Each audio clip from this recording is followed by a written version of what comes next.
Following total atomic annihilation, the rebuilding of this great nation of ours may fall to you. That's why we here at Vault Boys WV will take you on an oral tour of the beautiful state of West Virginia. There's no other place to be better prepared for the impending fallout. Now we go live to our team of experts. Hello and welcome to yet another week with Vault Boys WV, a mutated podcast crossbreeding our shared history in Appalachia with the post-apocalyptic state in Fallout 76. I am your country road scholar, Dave Chaffins, and joining me is special guest, the Appalachian herbologist, Cody Dickinson. How you doing, Cody? I'm doing well. How are you? I'm doing pretty good. So, Cody, we've been friends for several years. I guess, what's a good word for it? Sparked or kindled our relationship in Appalachia. Not exactly West Virginia, but definitely in Appalachia. You had joined the same fraternity as me. Through a number of different parties and probably bad decisions, we formulated this friendship over the years. Yes, many late nights, many late Thursday nights specifically. Many moons. Funny enough, our I've always forgotten to talk about this, but our fraternity, even though we both went to Virginia Tech in Blacksburg, Virginia, our fraternity's from West Virginia, like got founded in West Virginia up in Bethany. And it's both me and my wife's favorite shirt, and she claims it's hers, but it is not hers, is that one shirt that we made where it has the Virginia state and then the West Virginia state. Too. Yeah. Yeah, that's always a solid choice. That being said, back in college, I remember going into your room, and it would be, we would get started with festivities around 10, but I'd usually try to get there earlier just because it was easier to talk to people. So I go over to the fraternity house or wherever and come in, and I would say it was split 50-50 what was on your TV of either Grand Theft Auto or Fallout New Vegas. Yeah, especially that year. Yep. There was a lot of Grand Theft Auto that, I'd play with other guys in the house, but if it was just sort of me, it was Fallout New Vegas. Tell me about your background within Fallout. What's the first one you played? Where'd you get started? What kind of hooked you with it? Well, I really got started with Bethesda games in general with Elder Scrolls Oblivion. It was sort of like the first game that I played like that. It's the first Bethesda game I'd really sunk my teeth into. And my older brother also plays a lot of video games, and he sort of knew that I was playing through Oblivion at the time, and he heard that this game, Fallout 3, was coming out, and he got me that for Christmas, and he actually got me the collector's edition of Fallout 3, so I still have the lunchbox. Yeah, that had the lunchbox. Yeah, everything that came with that. And wow, I mean, almost immediately I fell in love with the game. Fallout is just such a interesting mashup of this 1950s retro stuff and post-apocalyptic. I mean, it was just really an interesting game right from the outset. But I'll tell you what really sort of made me sure that I was in love with Fallout 3 was those darn metro stations, man. Crawling through those, and how atmospheric and just dark it was, and scary with the ghouls chasing after you. Especially when you're at level 3 or 4 when you first have to go do it, and it's you got this Pip-Boy flashlight, but it doesn't go very far. And the graphics, weren't great on it either, so yeah, it's all just kind of hard to see, and especially for that being the first game, not knowing what to expect and having these things run after you. Yeah, it was pretty crazy. And then of course, I played a lot of New Vegas as well when that came out. I play on PlayStation, so when I was playing through New Vegas the first couple of times, that game is broken on PlayStation 3. And I mean, you get to a point where it would just shut down. But it's such a good game that I sort of just powered through anyways. And anytime that I've replayed it now, I've replayed it on a computer at this point. But that game is, I don't know what to even say about New Vegas. That's definitely the king Fallout for me. I've spent a lot of time in that game and have really enjoyed it. And of course, when 4 came out, I was such a big fan of the series at that point that I vividly remember staying up to watch the E3 presentations and following all the release news and everything like that. And I can't tell you how many hours I have in Fallout 4 at this point either. Yeah, I don't like to look at that stuff. The hours spent on X or Y. That's a dangerous game we play. Yeah, it is. And then of course I did the same thing with Fallout 76. I followed every piece of news I could leading up to it in anticipation. So I am a very, very big fan of the series in general. But yeah, I don't know, Fallout 76. Ooh boy, dude. I've spent a lot of time in Appalachia at this point. Yep, and we will get into that in our next segment.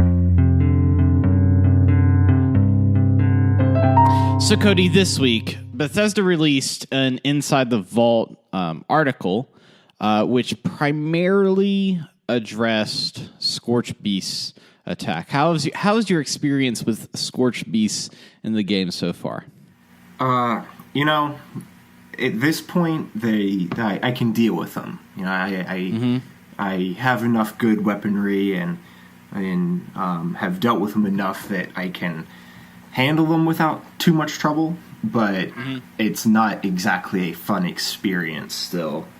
That sonic scream attack is it's too much, especially when it just happens over and over and over and over. So I'm really excited to see that they're going to dial that back some. Yeah, that's one of the things is moving down that frequency. I think that'll help. I think about it in like terms of dragons in Skyrim, and it's like, what if they just like continually shouted at you, like they Fusrodad you over and over and over and over again while you're moving around. And that was always a fun experience of, I thought, at least in Skyrim, of whenever you see a dragon, that music kicks in, and you're like, all right, let's get down to it. Yeah, so they've fixed the attack frequency. That's one of the notes, and then it's a little vague, and I think intentionally is that their loot list that they have for the Scorched Beast Queen. Originally, it was given out ultrasight power armor plans, and so that was mods and just the armor pieces themselves. And I think they've removed the armor pieces themselves because you can get those on a terminal in the Brotherhood of Steel now. But I'm curious as to what they mean when they're going to drop from a wider variety from her loot list. And I'm trying to think of what's on her loot list, and probably just the ultrasight power armor mods and the serum. It's got serums. I know it also has the decontamination arc. Yeah, I think everybody gets that the first time. That's like, well, it's interesting. I think it seems like from what they're saying in this, and they say that they're gonna still work on making her loot list more legendary in the future. So I think they're still trying to do stuff and try to make it better. This is just kind of a first thing. They go on and talk about how essentially they want feedback on their creatures, which is very similar to a thread that they did recently with their events in the game. And so they have a link to their forums, and you can go out there and fill it out. Generally, those are some of the best ways to get your issues known, and that way, when they ask specific questions, they can better categorize them. And instead of hearing a bunch of like stuff in the nothingness, I know it's easier to collect data when you have very specific questions in mind. So it seems like that they are running a full like known issues post. I think it's on Reddit, and it's also in the in their forums. That they are listed out all of their known issues with the status behind them. And it's actually fairly comprehensive of a lot of the bugs that are happening. There's little things here and there, but I like that they're at least acknowledging and being like, here's some of the issues. We're getting there, but it's taking a little bit. Yeah, and I mean, that's true. There are still a lot of issues that they need to sort out, but things are getting better. From the very beginning, you and I both started during the beta, and things have definitely improved. And one of the areas that has really improved the most is with this communication. So, I see all of that as good things. Yes. So I still have a lot of hope for improvements in the future. Me too. They're apparently also planning on bringing out a roadmap of future content, but I think they're trying to put their head around what needs to be fixed. And I know a lot of people don't necessarily like that, and they want to see kind of new content in a structure that's normal for, I guess, live games. But it just, with anything, it takes time just to get everything right. I am interested, with the sort of the second part of this Inside the Vault post that they just did about asking people about their feedback on other creatures.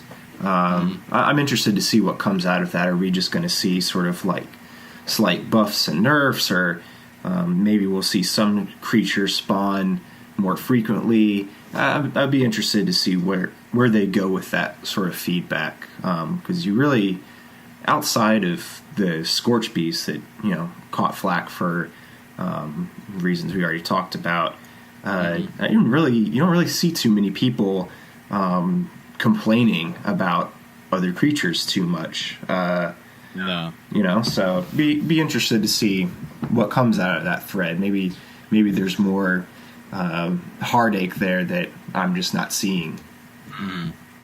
Yeah, and it's also, I think it's like there's some, to me, pretty obvious like answers. Like, for example, they're asking which enemies are currently your favorites.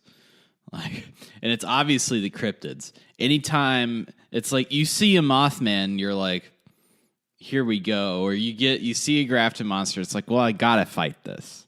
Like, you hear that scream when you're deep in the cave. That's the one that gets me. Oh, the Wendigo. Yeah. And it's not even that the loot from them is particularly good. They're just like they're different, and it's like outside of the only one that I haven't been that impressed with was Snallygasters. Yeah, they don't have that same sort of epicness of the others, right? I mean, yeah, maybe they need more critical acclaim. People need to write more Snallygaster stories. You need a cultural shift in the world of Snallygasters. So on the first night that we played, the first night that I sat down with Austin, and I was like, okay, we're gonna get in the beta, we're gonna play it on PS4. Within maybe like 30 minutes, I saw that you logged on, and then you come running up to us. I'm like, oh, here we go, and we got a team of 3, and we had talked about it in our first like impressions episode that, and I had mentioned you that you were coming along and we were doing different stuff. And Austin had kind of a late is still having like he's I think just now at level 50 is getting up there. But we kind of had a very similar trajectory coming into Fallout 76 just because it was like that's what we did, and that was like when we both went to work. You would text me at 9 and be like, all right, so here's what happened. I'm having this issue, and I'd text you back. I'd be like, here's what's going on. So give me a little bit of rundown of like from like A to Z what your Fallout 76 experience has been. Yeah, I mean, so like you said, both of us got started. I think I played every beta that I could. There was maybe 1 or 2 that I had to miss because of work. But I mean, the ones that were at like 2 p.m. to 4 p.m. Yeah, 2 p.m. on Tuesdays or something like that. Yeah. Those didn't work. But I tried to play as much as I could during that, and I got hooked pretty fast. I mean, I have played a lot of games like that where I just sort of get sunk in really, really fast, and that's sort of the only game I'll want to play for months and months. And that definitely happened to me with Fallout 76, as I expected. And in the beginning, it was just Bethesda's always been good about their sort of environmental storytelling, and Fallout 76 really has that down to a great level with it. So in the beginning, it was just so interesting to go in every building that you could and finding all of these notes. And I know some people didn't like the holotapes and how long some of the holotapes were, but I loved it. I found it really enjoyable to just pick up a holotape, go out to a mountain vista, and listen to it. My favorite criticism of the holotapes for Fallout 76 were like, it's like they decided that people who played Fallout 76 liked podcasts and wanted to listen to a podcast. I was thinking to myself, well, maybe that's why I like them so much. Yeah. Yeah, and I think like questing wise, you and I teamed up for a lot of sort of the main quest things. We had a lot of the same story beats together, and we did some of the Raider stuff together. Of course we did that beginning part with the responders and stuff. But there was one fun time when we were like, let's just back when everything was so like unknown for us. We were like, let's just go find the Brotherhood of Steel. And you had gotten a clue that they were at this camp, and we were like, oh, we're going to go find them. And then we get there, and it's like, we're trying to solve these puzzles of how to get like underground, where to go next. And, in the end, it really was just us being blind and not seeing that staircase that took you to the basement. But, we still had a lot of fun searching around for it. Yeah. Well, then it was like, that's what gave us the quest to actually go find the Brotherhood of Steel. Yes. And then, so we found the Brotherhood of Steel together, and one of my favorite moments that we had while we were playing together is when we how to get into the Enclave the first time. Yes. When I had my camp out in the mire at that point. Before you start on that, I don't want us to be stepping around or tiptoeing anything. The name of this, like, if you hadn't read the name of it, this is a spoiler cast. So we're talking, at this point, it's February. The game's been out for about 3 months. We're going to talk about spoilers in this particular setting. As almost a spoiler cast, and that's going to be covered on our later topic. So you can go ahead and talk about the Enclave however you want. Yeah. Well, I was just going to say, it was really cool to sort of, at that point, we knew that they were in the game, obviously, but neither of us were necessarily planning to find them yet. And we went into this, abandoned bunker, or so we thought, and just went down the rabbit hole, and I don't know how long we were playing, but we were playing for hours. You had invited me to the bunker, and I got there, and there were like 3 dead death claws, and I was like, oh my god, what has happened? And this was entirely like, I hadn't done anything with the Brotherhood of Steel. I was like almost done. I was like in the middle of doing free state stuff, and you were like, yo, come check out this bunker. And then it was crazy. Yeah, that was one of my favorite Fallout moments in general, and I think that's where Fallout 76 really shines, is being able to share those with other people that you're playing with. Well, we kind of knew, and it was funny because on some of the days that we were playing together, we were just like screwing around the bunker. And I was walking through, and I went up to the second floor up there. I was like, "Yo, here's the bunker entrance right here." And you were like, "Oh, ha ha ha, yeah, there, behind this door." And then so when we get there, it's like the vault. It's essentially a vault door, and it opens, and we're going through the orientation. It's like everything is pristine in there, and we're like, this is so cool. And then we try to go out the side door, and we go out, and you're the first one out there, and like, God damn it, you were right. Yep. That's a really it's kind of fun, like just like finding big secrets and hitting some of those like story moments together is exciting, I think. Yes, yeah, very much so.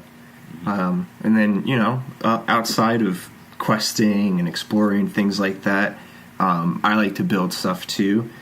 I have made many different camps at this point.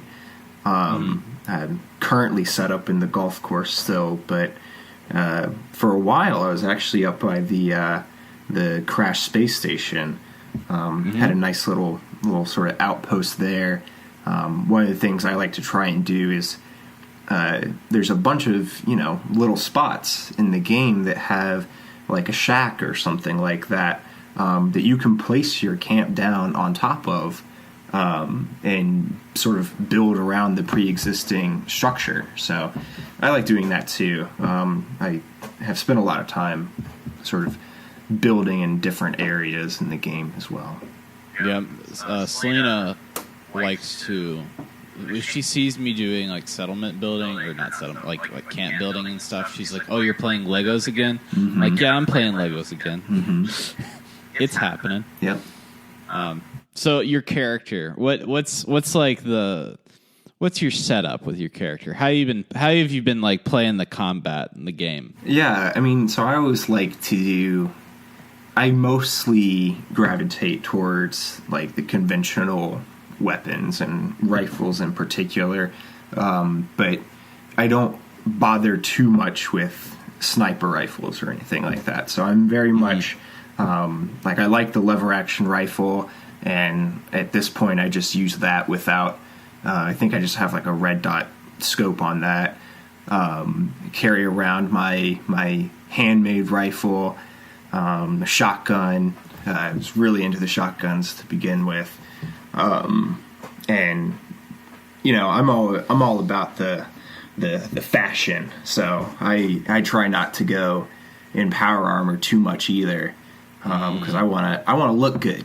I want to look good while I'm out roaming. I like that. So I sort of geared myself towards that, and very early on, I definitely got into mutations as well. So I play with a lot of mutations, I think, for a while. Yeah, you were crazy about those back before we like really figured out how to do like the serum stuff and to save up for that and to do all that.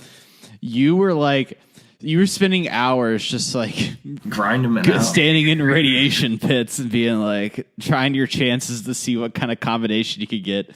And then one day I show up and you've got literally all of the mutations. Yeah, I think I was running around with like 13 or so at one point.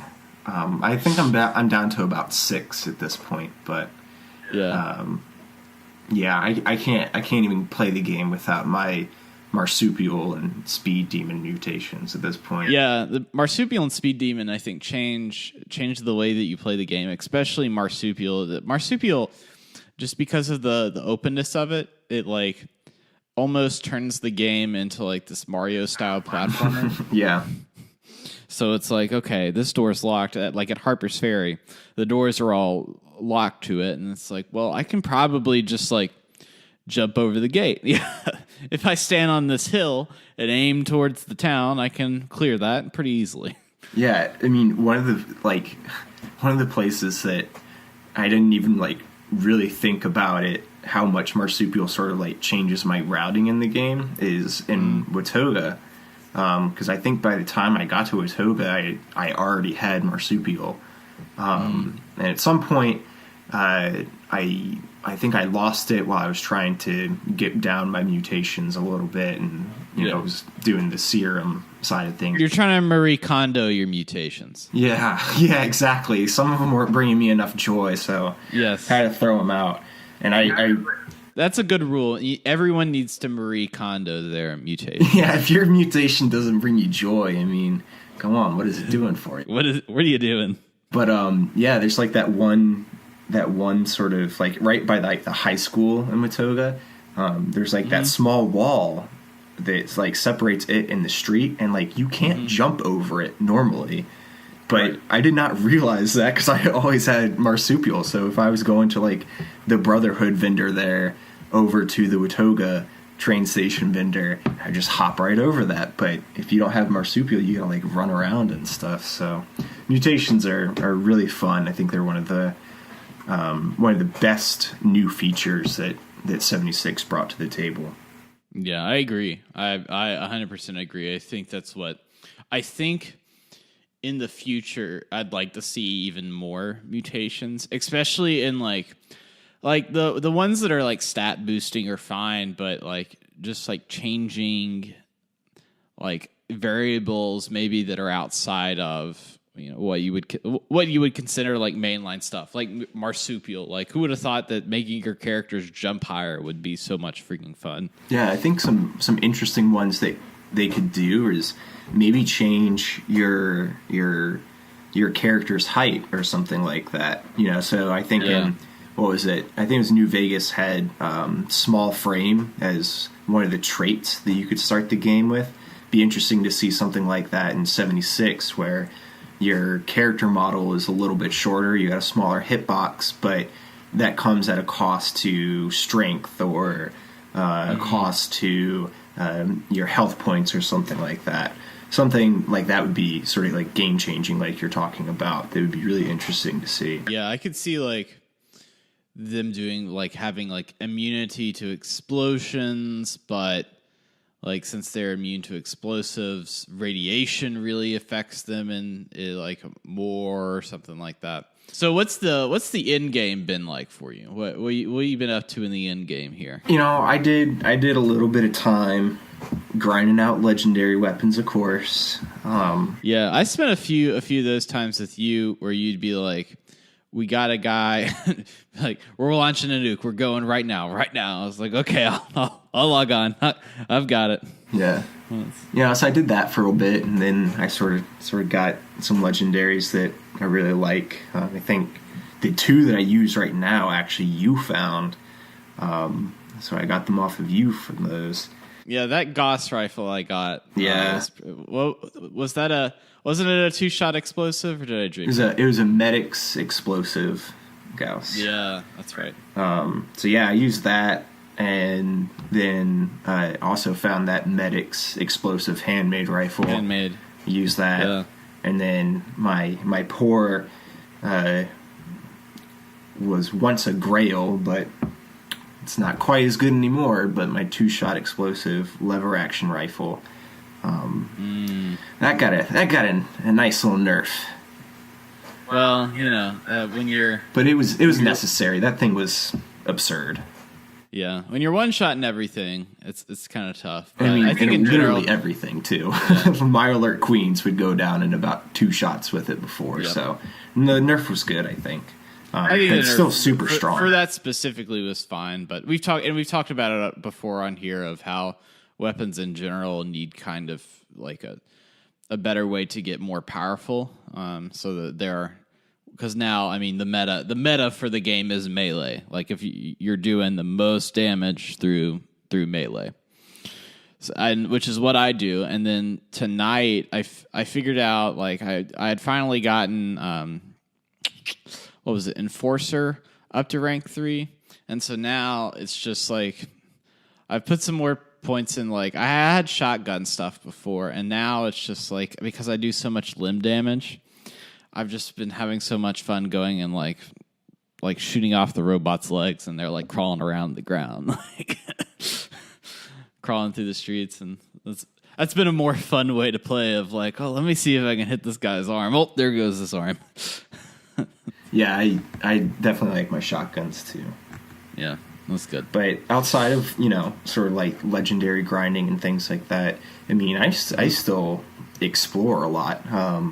I don't think I have too many locations at this point that I haven't sort of heavily explored, but I think I still have a couple I still need to check off. And yeah, I mean, I still feel like I find a lot of new things just out in the world too. So that's been keeping me interested too. I think I've gotten everything. I've kind of went through, like, just when I'm bored, I'll kind of go through the areas. I know I've gotten everything in Cranberry Bog, and I know I've gotten everything in the forest. and I think I've gotten everything in the Savage Divide because we had done an episode on Raiders, and I had wanted to go through it and look for a bunch of stuff up there. And then I knew the first place I really knocked off was the Ash Heap because I was looking for my hometown to no avail.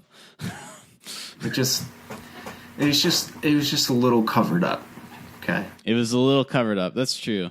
They had Bramwell, which is, a part of my town, and it didn't really have a name. It just had a few houses. I wouldn't exactly call them houses either. They're more like skyscraper trailers. Yeah, structures.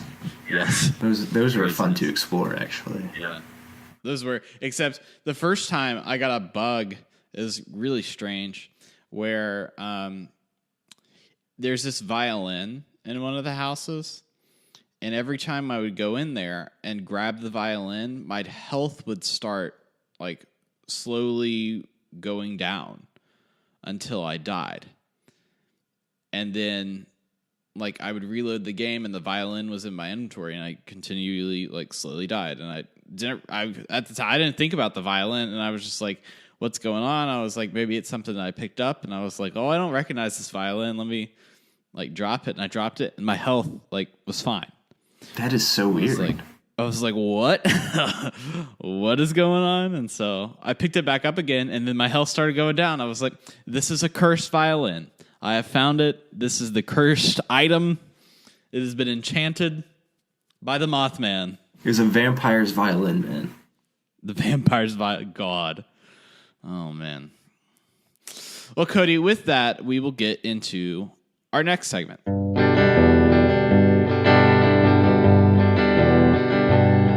So, Cody, I brought you in not only because we've been together experiencing Fallout 76 and really playing past Austin, because Austin and his ventures not as good.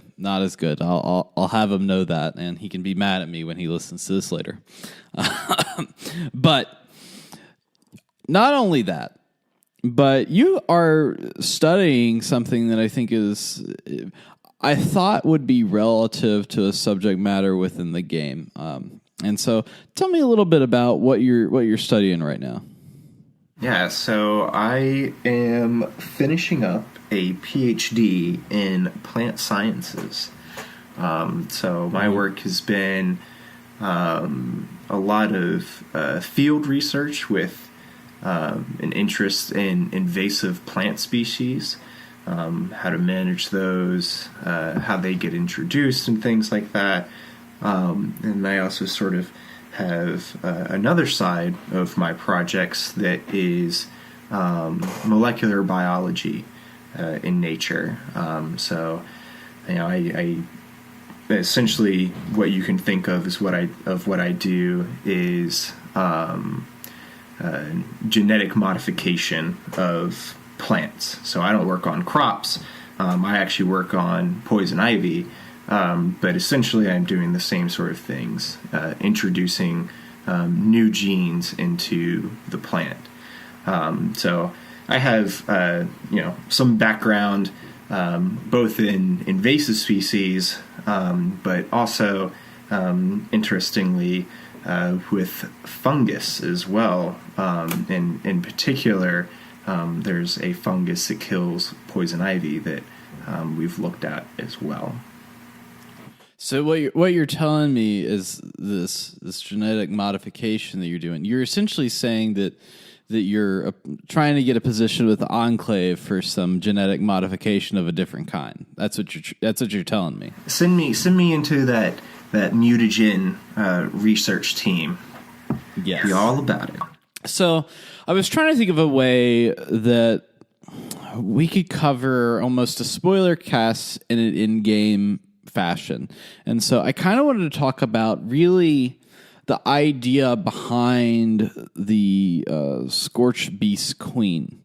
But I wanted to I didn't want to start with that, but more or less break it down into the different parts and pieces and see really how we got there. And you had mentioned that like even before the stuff with the Scorched Beast and all that stuff, it was crazy in the world.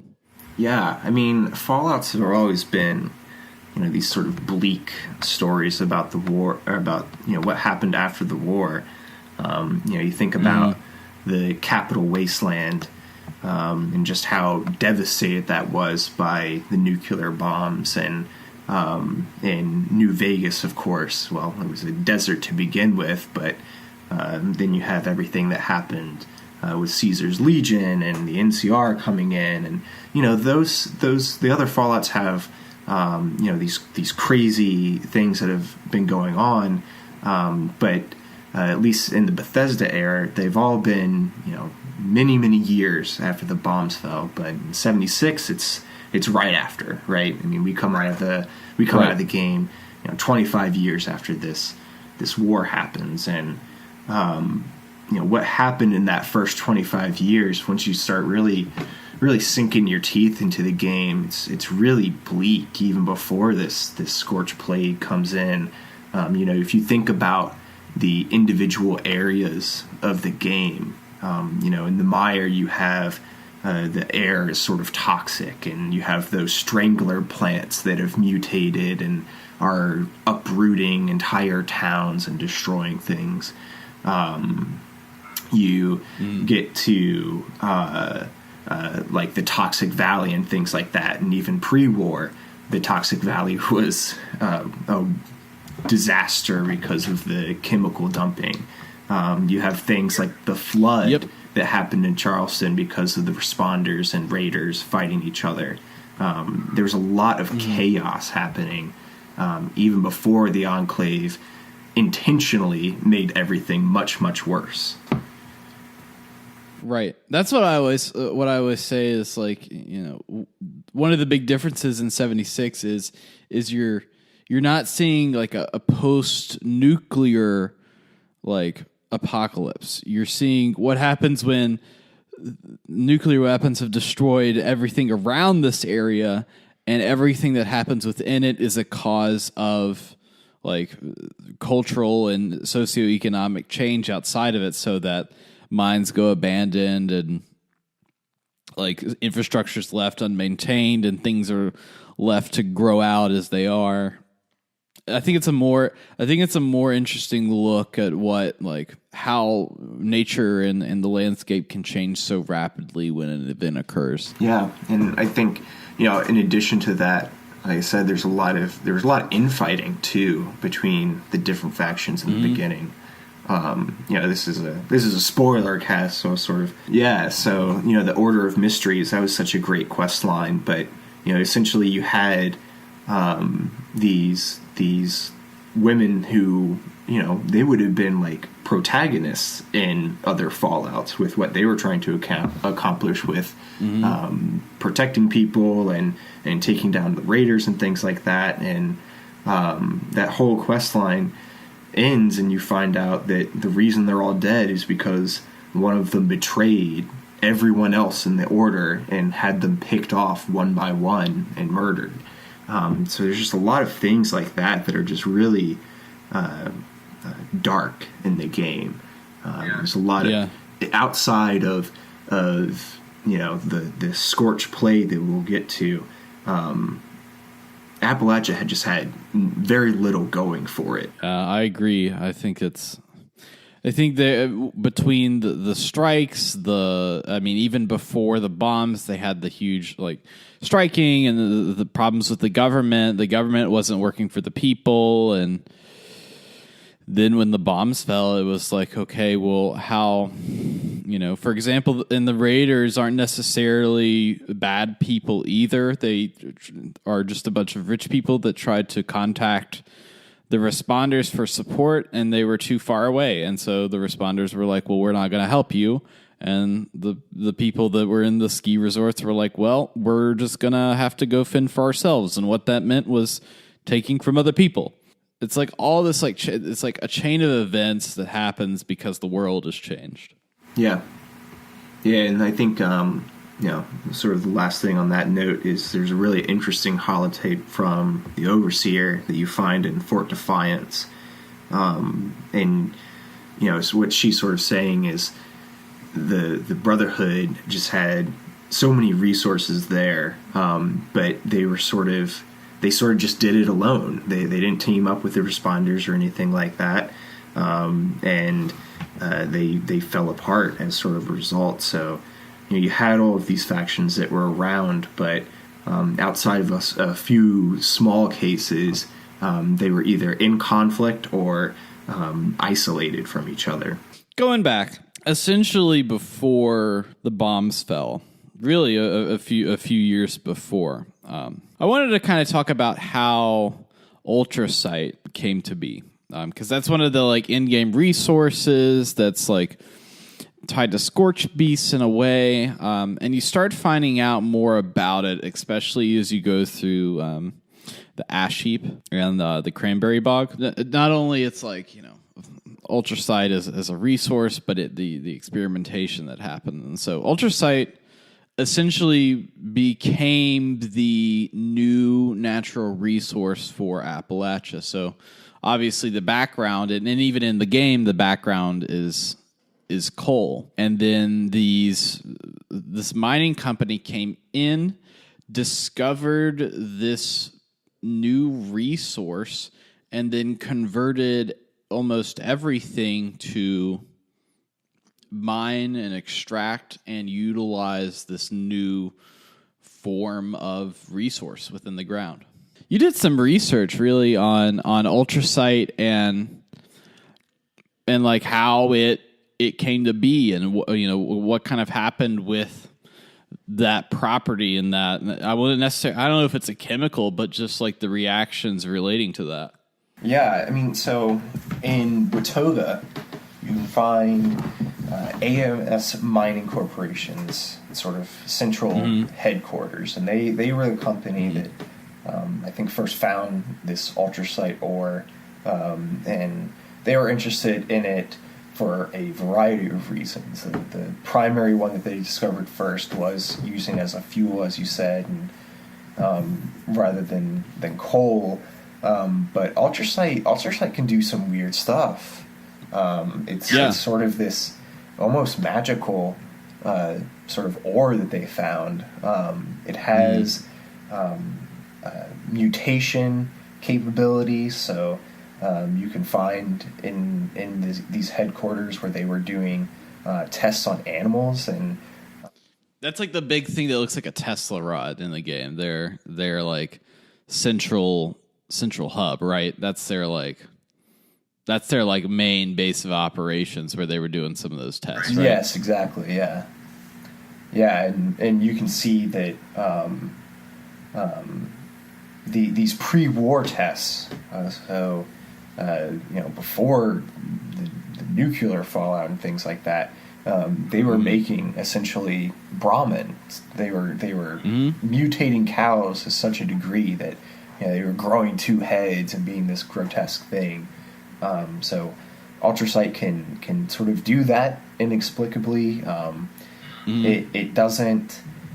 They discovered that it really, once you deplete it as a fuel source, that it's not very stable. So if they would mix depleted Ultrasight and the fresh ore, it had a very, very dangerous reaction. Yeah, from my understanding, it was kind of like what is that? Baking soda with like vinegar. Yeah, was it? Yeah, vinegar. Yep, that's the word I'm looking for. Yeah. And that fact gets rediscovered by the fire breather Hank Madigan, and that becomes that anti-scorch weaponry that you get through that quest line. And that's why you can make the Ultrasight ammo, is because that's like made of depleted Ultrasight, if I'm correct, right? And that's why it's so powerful. Yes, yeah. Especially against things that are within that line. I also found some interesting stuff that back early in the game that I was like, this has to have some like particular meaning. And I went back to Arctos Pharmaceuticals, which is in the forest, and I was listening to some audio tapes, and things started to really make sense now, like knowing a little bit more about like Ultrasight and what it does. And they were back pre-war, testing ultrasite and seeing what the pharmaceutical properties of it. And so they were, in fact, like testing it on animals, and they were getting like a similar result, but also testing on plants. And then the plants ended up growing 25% more like in their testing period. So like for plants, ultrasite made them better, I guess, bigger. But they also tested it on what I would assume is a human or a creature of some sort. It sounds like a human. And they didn't know like what it was that they were doing or making. But this lady who's in the holotape is essentially saying, I don't know whether this is the radiation from the ultrasite or if this is just a property of the ultrasite, but they're like she is literally describing how a ghoul looks. And so like the Scorched themselves look like ghouls. And they were talking about how she was worried because somebody found a way to aerosolize the substance. So it would essentially be able to be spread out in a very similar fashion to beasts later on. It's like, and that's like classic Fallout of like pre-war, these people were messing with stuff that they just had no clue. Or they did know, and, they were sort of corporate greed gets in the way. And, that's sort of like the last thing that this AMS mining company really began to become a little questionable, right? When they started nuking these mines to get more ultrasite. Yeah, because they found out that they could make more of it just by putting atomic weapons in the ground, setting them off, and then instead of it occurring naturally, it was like a thing that made the ultrasite appear, essentially. Yeah. So yeah, there were some questionable things happening with ultrasite. I think I read, what was it? That it was Welch, I think, that they were near, and then there was so much like a potential for ultrasite, they went ahead and like bought the town out, and then in the process, like what you see in the game is essentially what happens when you blow up a bunch of nuclear bombs underground on top of mining the area itself, which part of that is, and we discussed in a previous episode, is that also sets the coal on fire. And that's what all of the fire is, because now the entire underground of this area is ablaze. And it's all right. So, so the crazy things are happening with ultrasite, and AMS mining is doing questionable things to get it out of the ground. Right. But then the war happens, and as far as we understand, ultrasite takes a little step back for a couple of years, and then you have a little group called the Enclave coming into power, who are, by the way, and let me, and I think I'm barking up the right tree here, is in this game they're probably my favorite faction. Oh yeah, mine too. They're the most, I think, for what 76 is, they're probably one of the most well thought out of all the factions, maybe outside of the Responders, but like just how they're seeded into the world, I think, is more interesting than the rest of the factions. Yeah, I agree. And there's also just a lot of lore with the Enclave in this game. There's a lot of holotapes. There's a lot of locations. There's a lot of notes. There's a lot of things to find involving the Enclave. So what were they up to? What were they doing? The original goal that the Enclave had, or at least the few survivors that made it into this congressional bunker, their goal was to actually keep the war with China going. They wanted to retaliate further with China using nuclear weapons. But there were some issues with that. The primary one being that there were numerous safety precautions put in place about using nuclear weapons. Mm-hmm. So they needed a couple of things. They needed a general of the army. They needed the automated DEFCON system to trigger DEFCON 1, and they needed nuclear key cards and all of those things that we have to find in Game 2. They had a big checklist, essentially. Exactly. All right, so a couple of things happened. They had to find a general because they murdered all of the generals at one point. But they managed to fix that issue. But the triggering of DEFCON 1 is where they ran into issues of trying to accomplish that goal from their bunker. And Woo Boy, they went a little crazy trying to trigger it. They did 3 things. They released the super mutants that were being developed by West Tech facility. They essentially activated a sleeper communist Chinese factory. Right, Mama Dolce's. And released all of the Liberator bots from there. But even those two, even Super Mutants and Liberators, that wasn't enough for DEFCON 1. They needed to go... From what I can garner. ...than that. Right.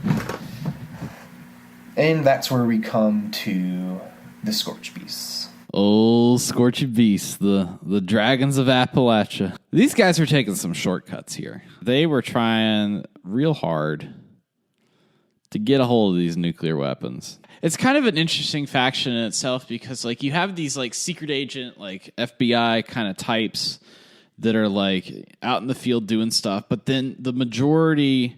And I guess that's kind of like how like the CIA operates. The majority of the people, though, in the Enclave seem to be people that are doing like research and stuff, and like essentially work desk jobs that are talking about mutations and about infrastructure and comm links and got to link up the satellites and make AIs and John Henry Eden and all that all that stuff. So, from my understanding.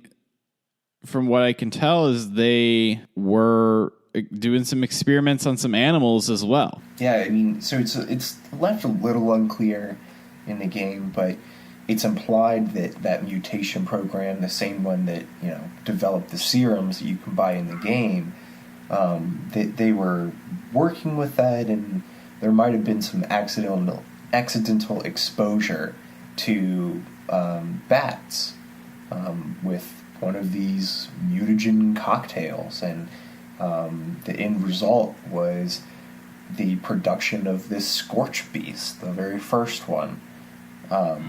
And President, at this point he has made himself president, but President Eckhart's like, "Ooh, that'll get us to DEFCON. Let's make a bunch more of those." So he made the questionable decision to make even more of these Scorched Beasts. And So he released them, and then they ended up going underground because it was like they didn't want to, like, there was nothing for them above ground. So they went underground, and then since, like, all of that ultrasite, I think, was there, I think they, like, developed this, like this relationship with this, like, symbiosis with the ultrasite itself that gave them, I think, what would be considered their like superpowers in itself of what makes them scorched, essentially, because that also has radiation. Like all the ultrasite is all irradiated, and you can't.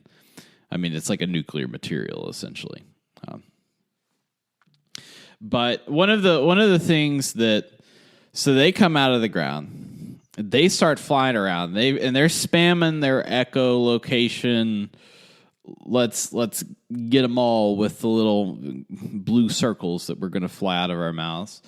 But they're also spreading some other stuff, and this is where you've done some really interesting research, I think, on the parallels of what the Scorched Plague is to some of the real life stuff. Yeah, so the plague in the game, they refer to it as being caused by a fungus, and it's not clear of like where the Enclave was doing their mutagenic research on the Scorched beasts, and did they understand the ultrasite aspect of it and how that was affecting the mutations and things like that. That's all sort of left unclear.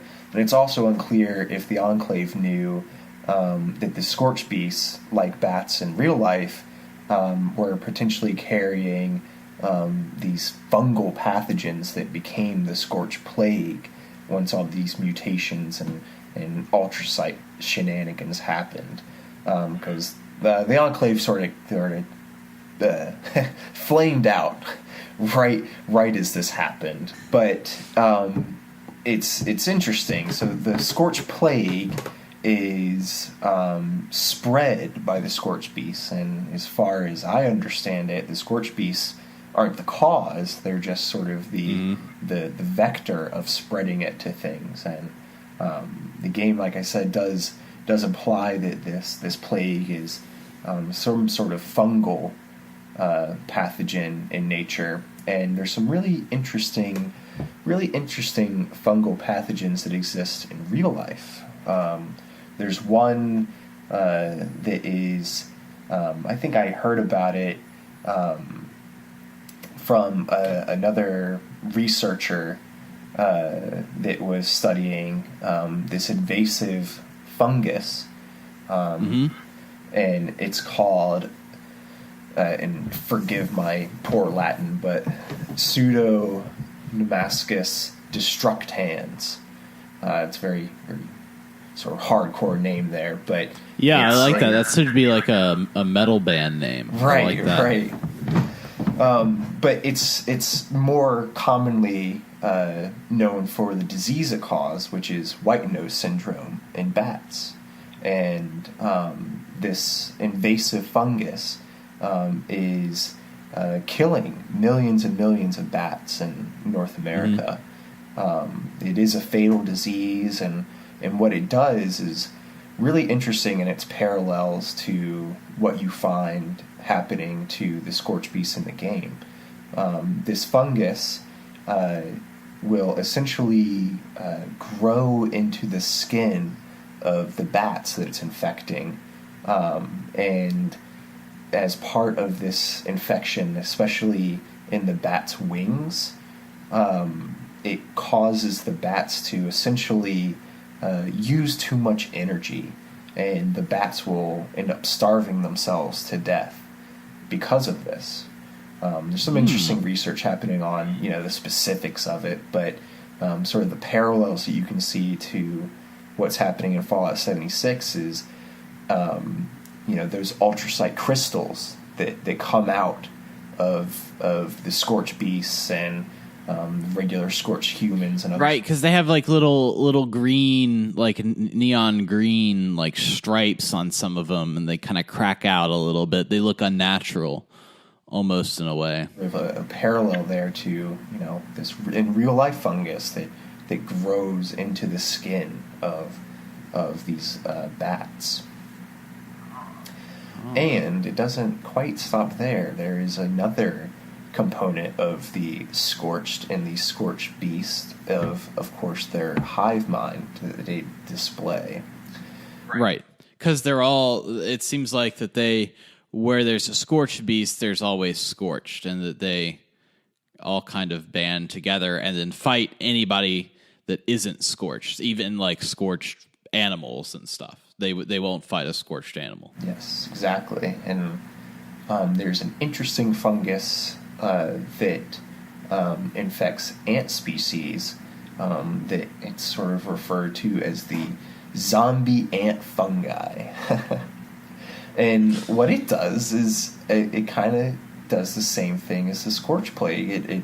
it takes over the minds of these ants that it infects, and by pumping the right chemicals and things into the ants' nervous system, the fungus can direct what these ants do from that point on.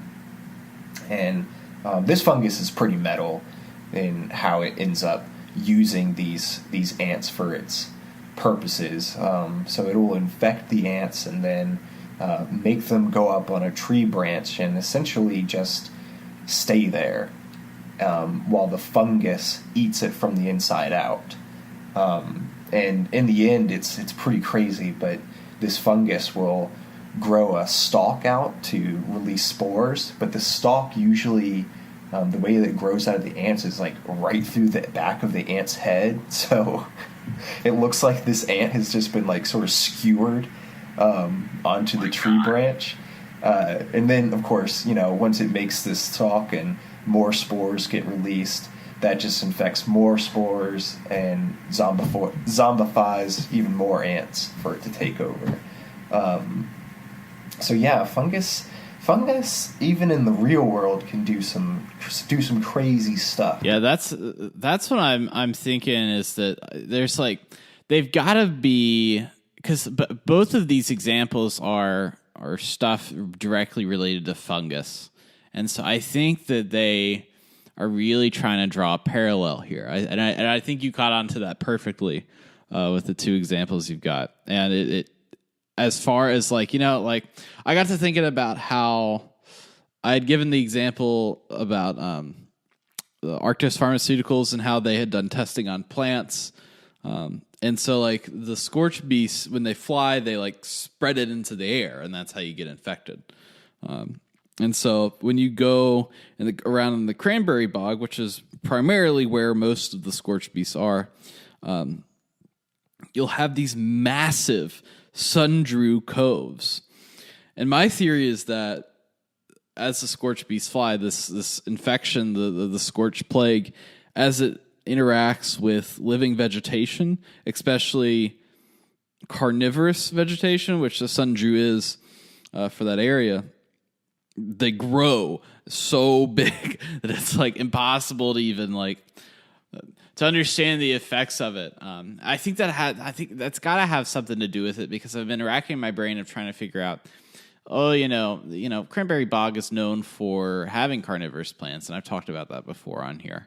I was trying to think of how it could possibly what about a post-apocalyptic state would make these gigantic carnivorous plants that when you walk in them, it's like a fury of their spores, essentially. Maybe that's connected to what they're spreading from there. It's almost it reminds me of crop dusting, the way that they do it. It's they fly in real low and then get everything there. But I think you're onto something with the fungus and how it affects not only the scorched beast, but how it affects the scorched, and how they, like you said, with the ants, kind of go around, and with the ants, how they stay in place and then they start growing stuff. With the scorched, it seems like it's similar, because they will go to an area, and then eventually, if they're not interacted with, they will. That's where you see all the petrified corpses. Is they'll just stand still and petrify themselves till they're absolutely nothing. When you touch one of those petrified corpses, they sort of disintegrate, but there's that green cloud, right? And it looks a lot like when the scorched beasts do their crop dusting attacks. So I think they're sort of acting as a spore producer too. They just sort of get taken over and become a factory, essentially, of just making more spores of whatever this fungus is. I bet you that's the case, and that's how, even outside of the areas where the scorched beasts are, maybe how it affected so far beyond what their breeding ground would be. And I also think it's interesting, and I just thought it was a glitch right at first. But a lot of the scorched when they haven't been interacted with, will freeze a certain way. Like you'll come across a bunch of petrified corpses, but like half of them are actual scorched. And they're going through their process of becoming dormant until you attack them or they see you, and then they come out of their dormant state and they begin they come, essentially the hive mind turns back on and they're like, okay, we got to kill this guy. That's now that we're talking about this and the petrified corpses, it sort of reminds me of another reason why fungus will make spores, and that's spores are essentially the offspring that fungi is producing. But right, they're like the seeds of plants, right? Am I correct in saying that? Yeah, exactly. And they can be dormant like seeds too, and that might be an interesting reason why maybe scorched, like the scorched humans or scorched animals or whatever, will go out and try to find people or things like that they haven't infected in order to spread the fungus to them. But if it doesn't find anybody else, it essentially becomes that petrified corpse to act as sort of a dormant state, that when something else does finally come along, it can infect with the spores that it releases. Mm-hmm.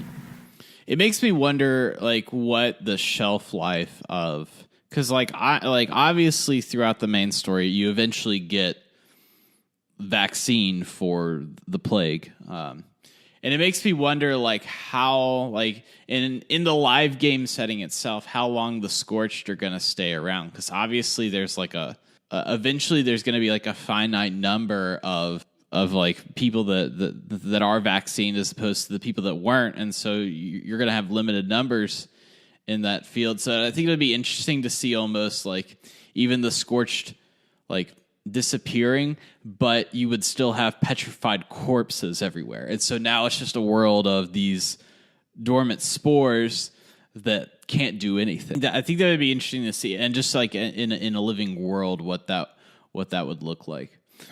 Oh, yeah, there's a lot of different direction really that this could go, and I always think it's funny. Of course, it affects humans, but it also affects the monsters within the game. And so even then, you can't vaccine. I mean, you can't go around and be like, oh, I found this Mothman, I need a vaccine. You're not gonna get to that level of I'm not gonna go around vaccinating any death claws anytime soon. I mean, unless you've made friends with one, in which case you maybe could. But that infection, it's going to be interesting.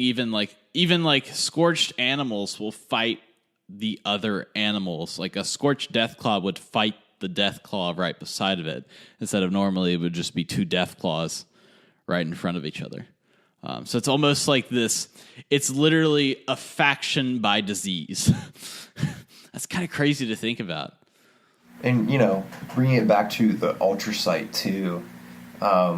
It's not clear in the game why the Scorched, are essentially producing ultrasite from their bodies, and how this fungus is interacting with the ultrasite.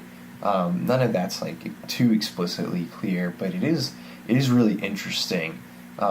It seems that this fungus may be producing this ultrasite. Maybe the